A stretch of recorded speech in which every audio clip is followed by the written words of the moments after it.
the current global situation is difficult. In fact, it's very difficult. And we are passing through uncertain times. I think the current developments point out to a more basic question and a more basic problem. And that is about the whole credibility which is being challenged. And the credibility is being challenged not only in India, but in many parts of the world, across the world. The whole basis of capitalism is now being challenged.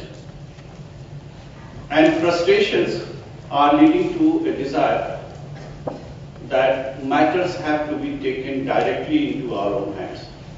People are feeling that the last word on matters of public importance perhaps cannot be given to some representatives, and matters should be taken directly into hand. We in India are a little better off, I am using the word a little better off than many of our peers. But at the same time, I would also say that we should not feel very comforted. At the same time, we should not feel very alarmed beyond a point that certain actions are required.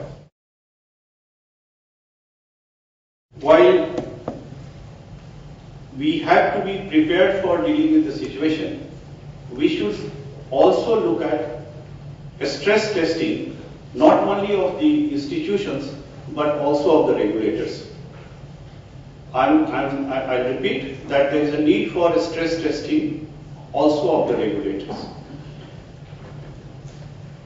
Is our system robust enough to withstand a shock?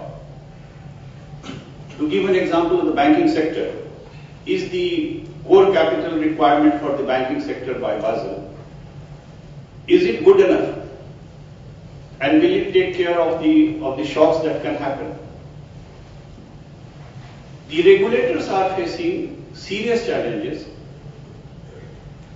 For example, on the new products or the innovations which are happening. For example, on the use of technology, which is creating more challenges.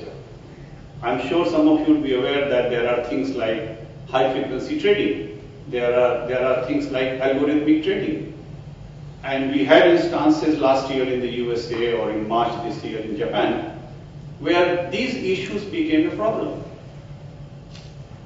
So the regulators have to get themselves evaluated